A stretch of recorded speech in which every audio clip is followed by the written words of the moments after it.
Doutor Gonçalo estava passando pelas perguntas aqui do canal e encontrou uma pergunta que chamou a atenção dele. Se trata sobre produção de provas. Eu posso produzir provas depois que eu já juntei a petição inicial? A petição inicial é o pontapé inicial do processo. É quando você leva toda a documentação que você tem em mãos para o juiz. E é neste momento que você vai juntar tudo que você sabe e explicar detalhadamente para o juiz o que aconteceu, qual é o seu problema. Neste momento, você precisa deixar tudo muito claro para não correr o risco de perder a sua ação. E aí, nessa questão, vou ler a pergunta aqui para vocês e o Dr. Gonçalo hoje vai participar desse vídeo. Vou ler a pergunta para vocês certinho, explicar se pode ou não pode e quando, se pode, quando poderá juntar documentos, provas, novas provas no processo. Bem, eu sou a Marli, sejam muito bem-vindos ao canal. Bom dia, boa tarde, boa noite. Eu não sei que hora vocês estão assistindo esse vídeo, mas para responder essa pergunta para vocês, e ler ela e informar vocês certinho, eu vou convidar o Dr. Gonçalo para participar do vídeo de hoje. Então,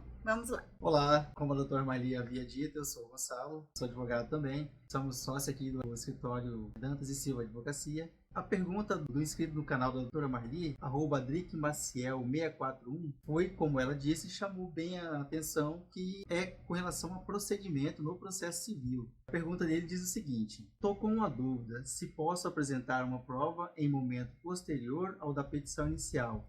Sou parte autora, porque só fui achar o documento depois, embora ele já existisse no momento que eu protocolei a ação. Será que a minha prova vai ser desconsiderada? Bem, para responder essa questão do Adric Maciel, vamos lá nos requisitos da petição inicial e posterior adentrar também no procedimento do processo civil. E aí a doutora Marli vai fazer essa ponte. Como eu mencionei inicialmente, existe algumas regras da petição inicial. A petição inicial é o pontapé inicial do processo. É nele que a gente vai juntar tudo que a gente tem que alegar. Mas sempre acontece, né? O ser humano pode errar e acabar por alguma razão não juntando alguns documentos necessários para comprovar o seu direito. Bem como o autor, que é o dono da petição inicial, pode errar, o requerido na contestação também pode esquecer de juntar algum documento. Então, o CPC autorizou em alguns casos a juntada de prova em momento posterior, tanto da petição inicial, que é o pontapé inicial do processo, quanto da contestação, que é quando a outra parte, que é intimada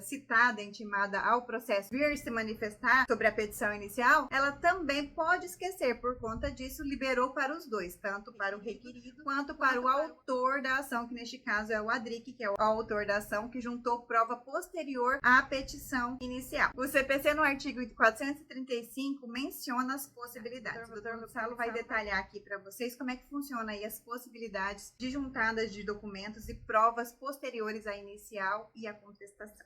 Perfeitamente, doutora. Então, como a doutora já havia dito inicialmente que é possível juntar dessas provas posterior ao ajuizamento da ação ou em momento posterior ao da contestação, que é a defesa do réu, o próprio CPC, a Lei 13.105 de 2015, traz o requisito na qual diz que se você descobriu que tem um documento que não foi juntado e em momento oportuno, seja na inicial, seja na defesa, pode juntá-lo posteriormente, contanto que demonstre a impossibilidade de tê-lo juntado nos autos anteriormente. Então, não é só, eu descobri uma prova agora, vou juntar. Tem que justificar qual foi a razão que você não conseguiu trazê-la em momento oportuno no processo, ok? Isso está lá no artigo 435, parágrafo único do Código de Processo Civil. Vou deixar aqui na descrição do vídeo para vocês o parágrafo. No caso do Adric, como ele não tinha encontrado esses documentos, ou ele não tinha esses documentos em mãos, sim, o documento dele vai ser aceito. Por quê, doutora? Mas ele já existia. No caput do artigo 435 fala que o documento tem que ser novo. E agora? O documento não era novo, ele já existia, então ele era antigo. No entanto, o parágrafo único abre essa brecha de possibilidade para aqueles que não tinham em mãos aquele documento. Como que ele ia juntar no processo ou requerer prazo para juntar no processo se ele não tinha em mãos ou se ele não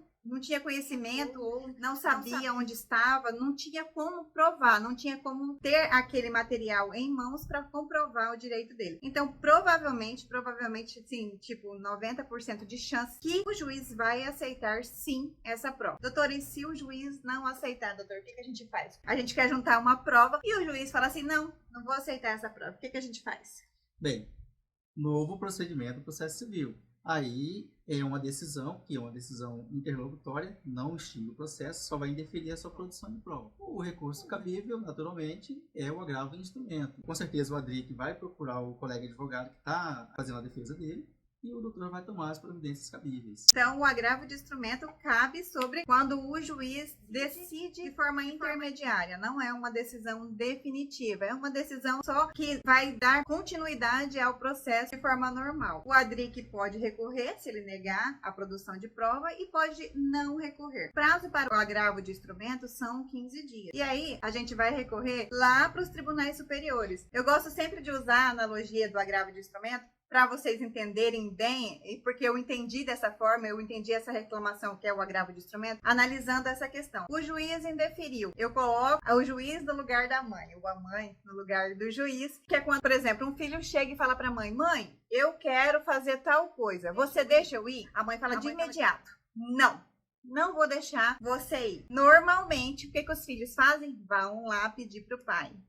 E pergunta pro pai, pai, pode ir? Aí o pai vai analisar se pode ou não pode. A mesma coisa acontece com o processo. Você vai reclamar para o juiz de uma coisa. Ele não te concedeu, você vai reclamar para outra instância. Você vai reclamar para outro juiz. Ou seja, tem vezes que você pode reclamar para o próprio juiz, no caso de embargo de declaração. Mas aqui a gente está só falando do agravo de instrumento. Para não confundir a cabeça de vocês, vamos deixar dessa forma. Então, você fez um pedido para o juiz de primeiro grau. Ele não concordou. Ele não deixou você juntar aquelas provas que estavam lá, que você tinha direito de juntar. Para quem que você reclama? Para um juiz superior, chamado desembargador. Então, o desembargador vai analisar o seu pedido e vai verificar se você tem ou não tem direito. Certinho? Então, Adric, eu espero que a gente tenha conseguido aí esclarecer para você essa dúvida, e eu acredito que sim, que já faz alguns dias que você fez essa pergunta aqui para nós, eu acredito que sim, que você vai conseguir juntar esses documentos, vai ter êxito sim,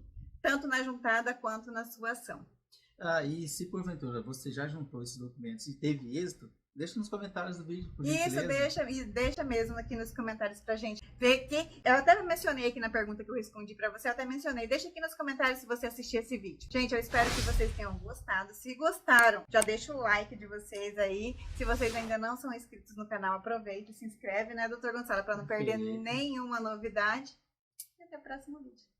Isso aí, galera. Muito obrigado por ficarem até aqui e esperamos contar com vocês aí em eventuais dúvidas. E, na medida do possível e do tempo que nós temos aqui no escritório também, vamos respondendo cada um de vocês, ok? Tchau, Valeu! tchau.